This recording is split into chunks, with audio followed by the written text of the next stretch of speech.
Okay, alright. Update po tayo sa Kim Pao ganap for today, guys. Update po tayo, ha? So, yun, guys, ay pinuri ni Paolo Avellino si Kim Chiu dahil sa kanyang kaseksihan. Dahil alam niyo ba, guys, na nun sa araw ay di ba may birthday celebration si Kim Chiu? Napakasimple lang po yun, guys, ha? Nasa po sila sa private resort tapos nagsama po nila yung kanilang mga kaibigan doon. Tayo din dito sa ating mga legit na sources ay grabe yung eksena dun, guys. Grabe yung pakilig factor. Grabe lahat, guys. Halos kitang-kita mo yung kakiligan na makasama nila. Kasama rin ng mga fans sila na sumusubaybay sa kanila, guys. At ito, guys, ngayon, guys, ay nasayate po sila. Si Kim Chiu po ay parang may ginagawang cover ng magazine. It's look like that, guys, dahil napaka-sexy niya dun sa mga photoshoot niya, sa mga videos niya na kung saan po ay nilantad din niya sa kanya mga Instagram. At ang comment naman po ni Paolo Avellino dito, guys, ay napaka-sexy daw ni Kim Chiu. Aba, sumisexy na talaga si Kim Chiu, Napakomment tuloy si Paolo Avellino na napaka-sexy na. Kahit naman po sino, guys, na tumingin or makakita sa ganapan sa mayan ay talagang namamanghata sa kanyang kasaksihan. Marami naman po dito ang umaangat para kay Kim Chiu at hindi lamang po si Paolo Avellino. Ito na naman yung ganap niya dun, guys, ang dami talaga mga videos or mga pictures na nakuhaan dun kay Kim Chiu. Siyempre, kitang-kita mo or lantaran kasi yung kasaksihan ni Kim Chiu dun, guys, ay wala po tayo masasabi kundi tama po naman si Paolo Avellino. Sa ngayon, guys, sabi daw ni Paolo ay lalo daw siyang nainap kay Kim Chiu dahil nakikita niya talaga yung mga photoshoots or yung mga videos na pinupost ni Tito. Pero in fairness, habang nasushoot po siya sa yate ay kasama din po niya dyan si Paolo Avellino, guys. Kaya huwag po tayong kukurap dahil hindi naman natin nakikita mga videos na kasama si Paolo Avellino. Pero si Paolo din po ay siya yung kumukuha sa kanya ng video kaya hindi po natin siya nakikita sa kanyang video. Aba, mami ni Paolo, guys, humihingi na ng ako sa dalawa. Aba, syempre naman, guys, kahit naman siguro sino lahat naman ng mga lahat sa lolo ay kapag nagkaedad na yung kanilang anak ay humihingi na talaga sila ng apo. Kaya nila Paolo Avellino at saka si Kim Chiu, guys. Si mami po ni Paolo ay humihingi na po ng apo kay Paolo. Siyempre, iba naman yung galing kay Kim Chiu. Iba naman yung tambalan nila Paolo at saka si Kim Chiu. Iba naman yung kay LJ, diba? Kanya naman talaga, guys, iba-iba. Siyempre, pagbigyan mo na lang yung matanda dahil lang buhay naman ay weather lang. Hindi mo alam kung kailan ka mamamatay at kung hindi mo alam kung buhay ka.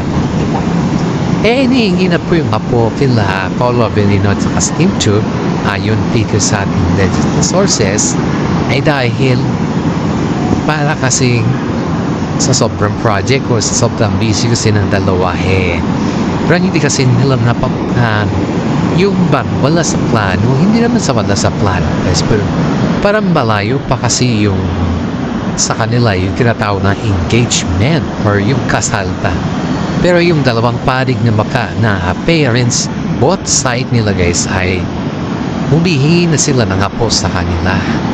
Ay ito na naman si Kim Chiu, guys, sabi sa kanya patapusin lahat ng mga projects kung ano meron sa kanila sa ngayon. And then after that ay siyempre siguradong tayo din. Aba, talagang gusto nila yung tambalan nila tungkol sa si Paolo Avellino, guys. Talagang gusto na nila. Aba, siyempre, ito naman si Kim niya dami pa kasi nilang mga project, guys. Kaya siyempre, ikaw naman artista na sikat, mas mauna mo na yung mga project bago na mamamayan. Kasi nakapagkintay ng mga mamayan, di ba? Sabi naman ni Kim Chiu, patapusin lahat ng Manila project and after that, doon na sila mag-start ng tinatawag nila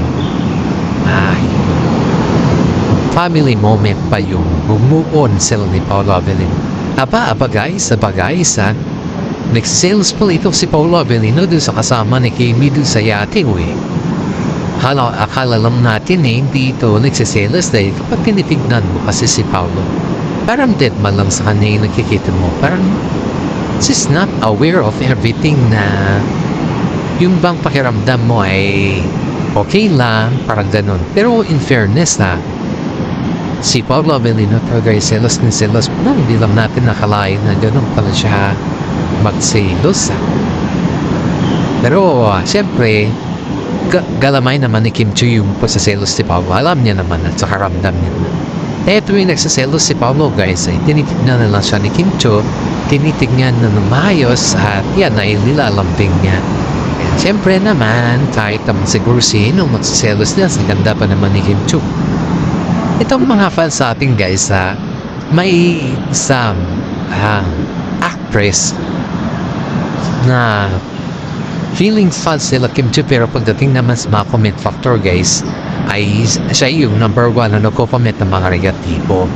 Yun yung para sa atin bilang isang fans, yun yung kagalit-galit na eksena pa. Dahil pag ikaw naman ay isang loyalista na fans ng Kim Pao, huwag ka naman magawa ng mga bagay-bagay na ikakagalit ng mga kapwa pang loyalista din. Pero in fairness dito guys, lantara talaga yung ginawa niya dahil ang sabi niya, si Paolo Avellino daw, ginagamit niya lang daw si Kim Chu para sa sarili niyang interes. Aba, wala namang katotohanan niya. Yung nagsasabi mo, actress? Kasi siyempre, ikaw ba naman to guys itong actress daw na ito guys ay pinipilit daw niya na sumama dun sa yate kahit man lang daw makita lang yung sinasabi niya kasi hindi pa daw kasi siya nakasama sa yate, hindi pa daw niya na-experience or something nakasama nila Paolo na sila lang ba. Parang ang sinasabi niya kasi dito yung moment nila at hindi naman yung holiday ang ginawa nila Paolo Avellino doon, hindi naman yung moment ba, kundi yun ay gagawin kasi si Kim Chu na pop-shoot doon at isang endorsement ata ito guys. Pero ang sabi ng management sa kanila na huwag sila masama ng mga kaibigan or kung ano man dyan dahil nakaka-distract pa siya paminsan-minsan. Ikaw ay may trabaho. Isipin mo yung focus na salita, hindi yung distraction. Ayan po yung iniisip ng management na pag nandun mo sa yung kaibigan nila, syempre, natetense ka, at tapos naiiyak ka, or something na may mga nambubuli sa'yo. Yan yung mga pinakamahirap sa lahat Yung may mga nambubuli sa'yo, yung akala mo kaibigan niya, pero in fairness akala nila Kim Chu guys na okay na yun, nag-usap naman sila na hindi naman sasama. Pero pagdating sa critic post niya sa kanyang Instagram lumabas ang totoo niyang gulay. Sinabi na ayaw daw nila Paolo Avellino at saka si Kim Chu nakasama siya sa lahat ng kanilang mga lakad dahil ayaw daw nila na may mga barkada silang sumasama sa kanila. Medyo nasobrahan naman ata itong si actress sa kanyang mga marites guys. Ito naman hindi naman iniwasan ng mga fans ng Kim Pao yung kanyang mga post. Pero ang pinakamasaklap kasi parang pinagdidihinan niya na si Paolo Avellino ang may ayaw sa kanya guys. Nung tinanong naman si Paolo Avellino, wala naman sinabi na ayaw sa kanya, kundi ang sinabi talaga sa kanya ng mismo management nila Kim Pao na wag silang magdala ng kung ano man dyan o kung sino man yan dahil nakaka-distract yan pagdating sa trabaho. Diba napakaklaro naman dun. Pero ito akala ng mga Kim Pao guys ay okay na kasi siyempre bago naman sila sumabak dun at pumunta dun at sumakay dun sa yate ay kinuusap na itong si actress. Akala nila okay na kasi pakiramdam daw nila okay ng lahat. Okay naman daw sa actress. Pagdating ng gabi guys, nag-post si actress ng ganito ganyan. Sinong sinisiraan niya? Parang bumaliktad ang ihip ng nahangin, hindi niya yata naintindihan yung explanation Hindi niya ata alam kung ano yung kanyang pinagsasabi. At ang pinapatamaan para man dito guys, ang Kim Pao. Sabi dito na ayaw daw sa kanya, ayaw nila sa kanya dahil masyado daw siyang matikuloso sa lahat ng bagay. Pati kasi yung mga gamit ni Kim Chiu guys, ito yung lahat ng mga gamit ni Kim Chiu guys, pinapakialaman niya kasi. Kaya medyo may something ito, may attitude siya. May attitude ito. Pero hindi iwasan ng kasi nila Kim Chiu at kasi Paul Logan itong sabihan siya. Dahil baka iba na naman yung interpretasyon niya guys. May mga kaibigan na silang ganyan guys yung actress niya na iba yung interpretasyon. Kaya mas marami sa kanila ay sinasabi na kinakausap or yung bagay-bagay na pwede naman kausapin sa lahat ng bagay na. Yun yung kanilang ginagawa. Pero in fairness bumaliktad ang ihip na ngayon, gumawa talaga ito ng skandalo.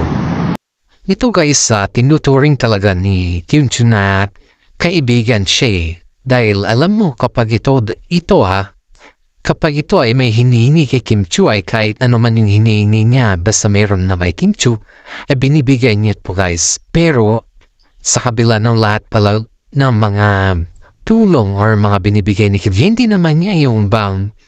hindi naman pinapabalik ni Kim Chiu sa kanya yung mga tulong. Pero as a common sense ba na kung ikaw na may tinulungan ba, huwag mo naman gawan ng issue.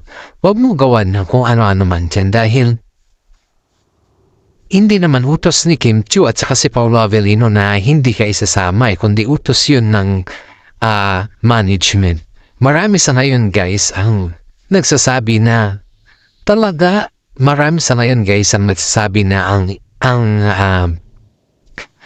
actress na ito ay matagal na palang naiinggit kay Kim Chiu simlat sa pulpa. Pero in fairness, kahit naiinggit siya, hindi siya pinapatulan ni Kim Chiu. And of course guys, sa dami ng kanyang sinasabi sa mga kaibigan nila Kim Chiu ay minsan hindi ito pinatulan guys Ngayon lang na hindi naman sa patol yung nangyari kundi ito ay sinabihan ata siya ng management na medyo wag siyang gawing personal ba? Kasi pinipersonal niya na pala sila Paolo Avellino at saka si Kim Chiu guys. Pero in fairness, ang daming nagsasabi din dito na hindi lahat ng mga kaibigan ni Kim Chiu ay totoo sa kanya. Which is tama naman guys. Dahil dito, sa babaeng ito guys, ang daming lumabas sa bibig niya na hindi naman kaya ba? Kumbaga, puro paninira at ang mga cryptic post niya naman sa kanyang Instagram guys ay paninira talaga. Wala kang asahan na maganda idudulot nito. Kaya sabi ng mga karamihan kay Kim Chiu na wag masyado magtiwala sa mga feeling close sa kanya dahil yung mga feeling close sa kanya yan din yung nabibigay sa kanya na sakit ng ulo. Sakit sa ulo, which is tama naman. Ang dami kasing feeling close kay Kim Chiu ngayon dahil sobrang sikat niya. Ito pa yung sabi pa ng isang management sa kanila na Kim, sana naman ay kahit sobrang sikat mo na sana yun o sobrang trending mo na, viral ka pa, sana naman yung mga kaibigan mo piliin mo din dahil hindi lahat mga malapit sa inyo humihingi ng tulong ay kaibigan mo na talaga, kundi yan ay ginagamit ka lang nila para din sa sarili nilang interes at saka yung bang to think na ginagawan ka din nila ng issue. Kagaya na yun guys, tignan mo. Kinulungan ito ni Kim Chiu noon tapos ngayon may issue lang dahil dun sa hindi daw siya isinama. Hindi naman kasalanan nila Kim Chiu kasi Paolo Avellino kung hindi siya isinama dahil ang purpose naman talaga dun sa yate, dun sa yacht ay yung mag-picture sila gumawa ng video para sa endorsement ni Kim Chiu. Hindi naman yun, kumbaga hindi naman yun yung holiday or yung bakasyon Kasi kung bakasyon naman guys, of course isasama siya. Kaso nga ng project kasi ito, nag-endorse sila, gumagawa talaga sila ng mga pictures para sa magazine, para sa calendar ba. Pero ito ay hindi, parang hindi siya artista guys kung mag-isip. Parang yung gusto niya talagang masusunod. Ganun siya mag-isip guys. Kaya ang daming sinasabi yung mga tao na, bakit ganito ito mag-isip? Bakit parang hindi niya iniisip na parehas lang naman silang artista eh. Alam din niyo kung ano yung point ng management. Kasi lahat ng mga artista may mga management yan. Kaya maraming mga netizen po ang nagsasabi na medyo dahan-dahan muna si Kim Chiu sa kanya mga kaibigan dahil hindi lahat ng mga kaibigan niya ay totoo sa kanya.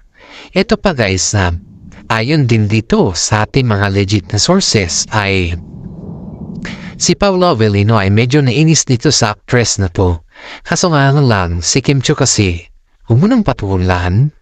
Ikaw din yung walang isip niya pag pinapatulan mo. Yun yung sagot niya yun yung sabi niya kay Paolo. Kaya si Paolo na po ay nanahimik na. Dahil, alam niya pala guys, nung hindi siya talaga sinama, lahat ng mga kaibigan ni Kim Chiu na medyo yung mga simpatya ba, yung negatibo kay Kim Chiu, lahat mga yun guys ay kasama niya. Tapos nagkabandingan sila. Doon na rin lumabas yung galit at saka doon na rin lumabas yung inggit niya kay Kim Chiu. Haba? Naiinggit pala siya kay Kim Chiu, bakit ganun yung kanyang arte? Diba? Kung naiinggit ka, gumawa ka ng mga bagay-bagay na hindi kinaiinggitan. Saka gumawa ka din ng mga bagay-bagay na yung bang alam mo, mahalin ka ng mga netizen, di ba? Yan yung katotohanan dito kasi, yung gumawa ka ng bagay-bagay na mahalin ka ng netizen, hindi yung yung mainggit ka. Shout out naman muna tayo guys. Shout out tayo sa mga senior citizen dyan. Alam ko marami kayo dyan guys. Sa mga love na love pong senior citizen na nanonood at sumusubaybay sa atin. Maraming salamat po. Sa mga fans natin din dyan, maraming salamat din po. Paki-like and share naman po yung ating YouTube channel.